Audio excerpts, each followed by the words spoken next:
I was born in Southwest Virginia in the Appalachian Mountains near Bristol, Tennessee. People can relate to that. Was there a history of military service in your family? No, no, there wasn't. I don't think. No.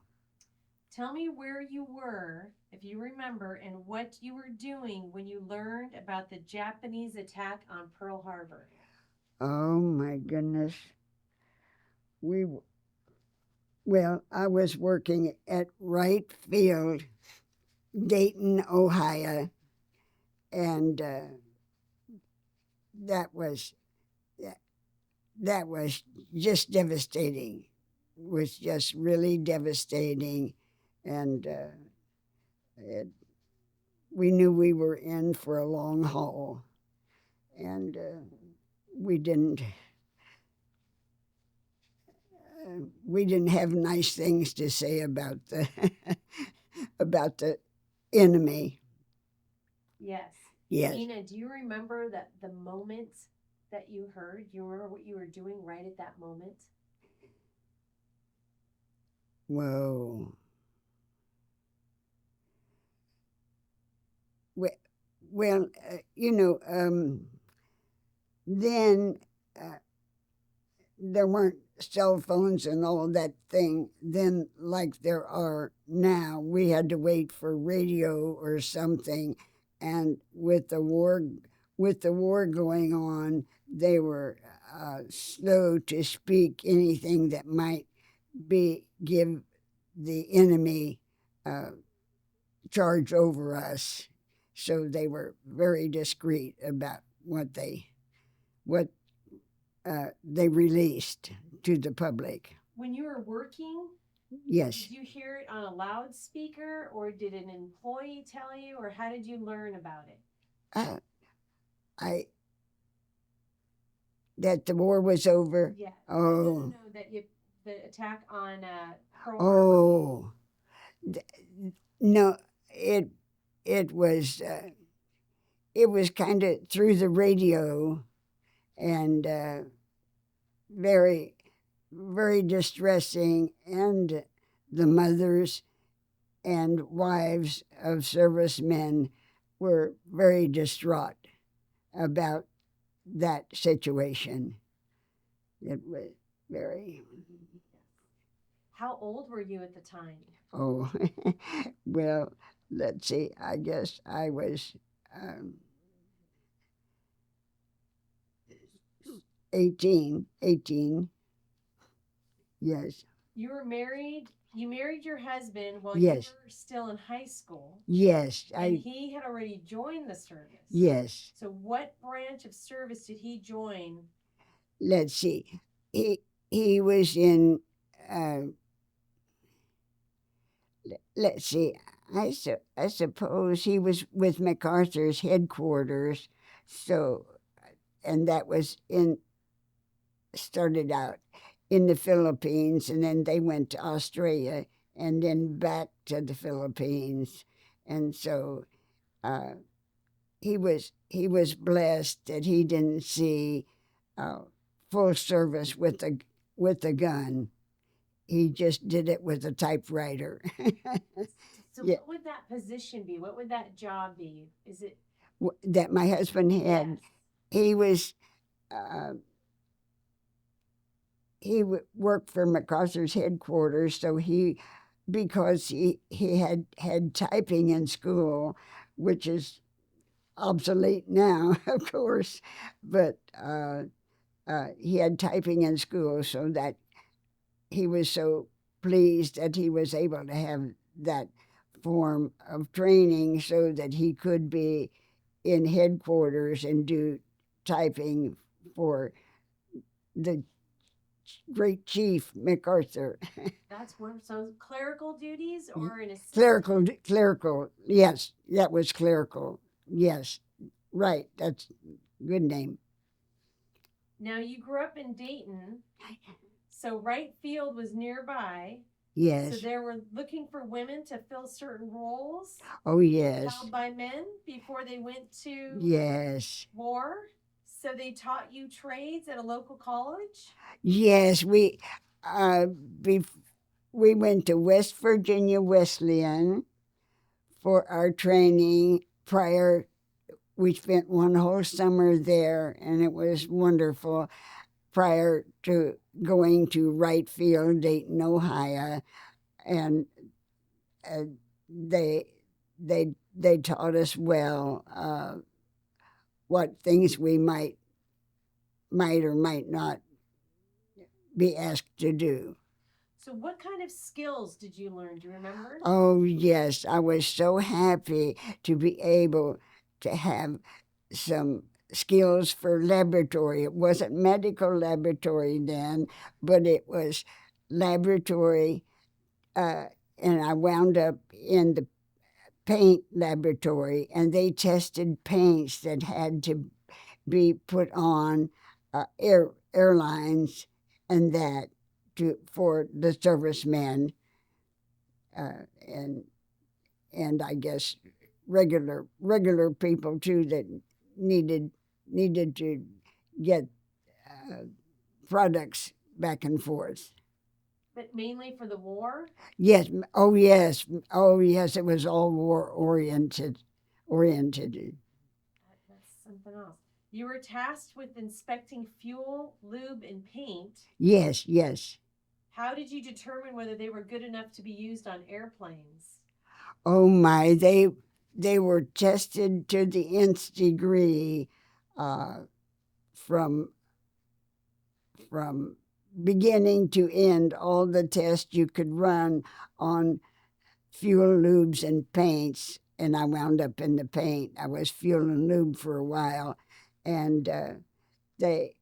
It was surprising. I was amazed at the things the tests that they had to run paint through to make sure that it hadn't been sabotaged or that it was okay and it was up to par or grade to be used on airplanes and other equipment, I'm sure, but mostly it had to do with airlines. You later joined the Coast Guard Women's Reserve, or the Yes. SPARs. Yes. Why did you decide to join the military? Oh, my. Well, the war was still on, and I thought, well, maybe there's something I can do better or for the country. I didn't know how to be, how to do it or go about it. And uh, as I thought about it, well, my husband's in service. Why not me? Maybe I can do something that's a little better than testing paints. And and sure enough, I did get to be in a testing, but it was human, not human testing, but uh, for servicemen, I had to do blood testing and things like that, and that that was my call for life service. I think was when I got into the medical end of it. That was wonderful. So, at that time, would that be considered a phlebotomist? Did I say that? Yeah, yes, the phlebotomist. Yes, I did draw blood. Yes, uh, it and testing too, and it because it was Coast Guard and we were smaller than the Navy, of course, and if it's anything very acute, we had to send it to the Navy medical lab if it was something very acute or uh, something. What types of things would you be testing for in their blood? Oh, well, for the paint, for the paint, uh, it would be quality and does it meet this criteria for airplanes and will it stand up to all the elements that an airline has to go through in flying and that. And like I say, that was good, but human testing seemed to be my base, my par. I like that better. Sure. Why did you choose the Coast Guard out of all the Oh branches? my! Well, uh, uh, it was a smaller unit of people, and I thought, well, and the wax had gotten a bad deal, I think, sometimes in uh, uh, bad rapport, uh, and things like that. So I thought, well, this surely will be okay and be all right and be up and up. Yes, I thought it'd be a nice, it'd be okay. I have a question for you, and it's about how and where did you hear the war had ended? Oh my goodness. Well, believe it or not, I had my basic training in Manhattan Beach, New York, and and sure enough, I was in the service only 2 weeks, and we got word that the war was over, and they said, oh, they just let the doors open and said, everybody on leave, you can do or go or be anywhere you want to. And we decided to take a subway into Times Square, uh, New York City. And there was so many people uh, that we could, and the press of the crowds was, oh, just simply, just not awful, but happy awful. it, it was a lot of pressure of crowds, and so it took us 1 hour to go 1 block with the press of the people in the crowd in Times Square in New York City. The war is over. I'm going to give you something, Yes. and I'm going to let you hold it. And then I'd like you to tell me again if you can hold it to Shane, and Shane will let us know if he can see it. Well, he's right here. Oh, right here. there He's you next to go. Oh, me. here. But can you hold it down? Yeah, there you go. Yeah. And then I'll let you shift to the side. Are you okay? Yeah, she's off to the side of herself. Yeah. Is that good? Yeah, looks good. Okay. Okay. Is that good? Yes. So while you're holding, if you can, tell us exactly where you were when you heard Okay. that. Okay. If you can. Okay. When the war was over, they the Coast Guard said they knew we would just be bursting with joy, and they said, okay, you can go on leave. And of course, where do we go but to Times Square, New York City? And there was so much pressure of the crowds in New York that it took us 1 hour to go 1 block with the press of the crowds. But how wonderful. Everybody was hugging everybody else and just whooping and hollering, as you say, and uh, just praising God that the war was over. Yes. That was great. I'm going to grab that from you. Okay. Thank you for doing that. I know that was Okay. It was hard. I'm going to ask you a few more questions. Okay. So I'm going to ask you one more time. How would you describe that celebration? Oh my goodness. Well, we were so happy. We were laughing and crying and hugging anybody we could hug and just so thrilled. It was a long, hard war. And when that is over and there aren't going to be bodies brought home in body bags and things like that anymore. Is done and over with, and the enemy has surrendered, and you're just thrilled to pieces, and and we showed it. How about your husband? What was your first thought when you heard that? Oh my husband, he'll be coming home, because and we didn't know really where he was at the time because everything was so secretive. You know, we knew he was in the South Pacific, some area, but we had no. You sent your mail by APO, you know, like that, and it had a number or something like that that you sent it, and you didn't know where your loved one was, and that was good for the war effort, secretive, so the enemy doesn't get the news and bomb them out or something. So You stayed in the SPARs yes, after the war yes. and worked in a medical lab. It's repetitive, and I'm going to ask what did you do there? What were you testing for now? Oh my. Well, we had to just run generalized tests on all the men that were coming home and being discharged to see that they were okay in every which way. Their blood count was good, and they had no problem with the urinalysis and things like that.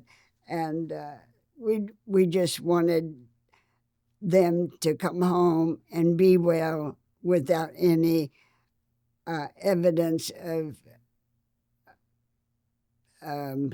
oh, I think evidence of not bad feelings, but things that were bad for them. Yeah, things that were bad for them. How long did you serve there at the medical lab? Oh my. Well, it was about about, I guess, something like 4 or 5 months before my husband got home. And so I stayed with it till he got home, and then it was automatic that when your loved one came home, then you could automatically be discharged. And so he came home, and he came to where I was stationed, and then we went on our honeymoon to Florida, which we never had a honeymoon before, you know, since he was in service and that. And so we went to Florida, and we thought that was so wonderful. War was over, and we started having fun again, and my honey was home, and that was wonderful. What did you do after your service? After your service in the Coast Guard, what did you do? oh my. Well, my husband came home, and we started a family then, and I wound up with 3 wonderful girls, and so awesome. And my husband says, "Where are the boys?" He wanted a ball team. But he loved the girls, and he was quite good to them and things like that. But that was the way it was. What was your husband's name? What? What was your husband's name? Oh, John. What does it mean to you now to see how the female veterans of the World War II are being honored today? Oh my goodness. I never thought I'd see the day that this would come up again. I thought it was gone forever. You know, that the war was so long ago, and we had a good, not a happy ending, but a great ending. And it was happy for those that came back home in one piece. that was good. But for those mothers that had to welcome home a casket, that was different.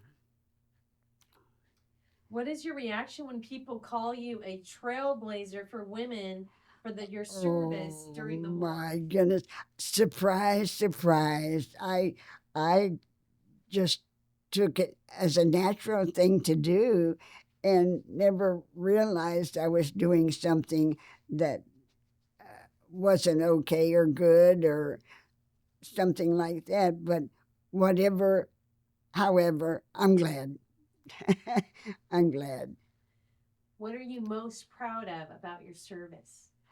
Oh, I am proud that I chose the Coast Guard as a form of help during the war because it was a wonderful experience. And in that, the war was over after my 2 weeks in. That made it so wonderful, and it was just great. And to think that you had a place to stay, and you had all the food you needed to eat, and clothing to wear, and still got paid a little bit for it. That was just awesome to think you weren't giving to them. They gave me more than I gave to the country. We'll argue that, but you know, we're so proud of you Yeah. for your service. Well, What does it mean to you to have us record your story and share it with younger generations? oh, I'm thrilled to death. A little bashful about it, but but so glad that I could tell you how good it was to have all. I think I learned more than I ever gave, and that was so awesome.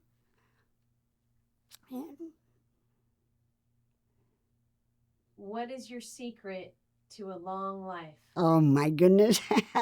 Well, my sister, I think it's longevity in the family because my sister lived to be 102 and fought cancer and everything. She had a terrific, a horrific life toward the end, and my mother lived to be early 90s in spite of cancer and all of that too, and so I guess it's just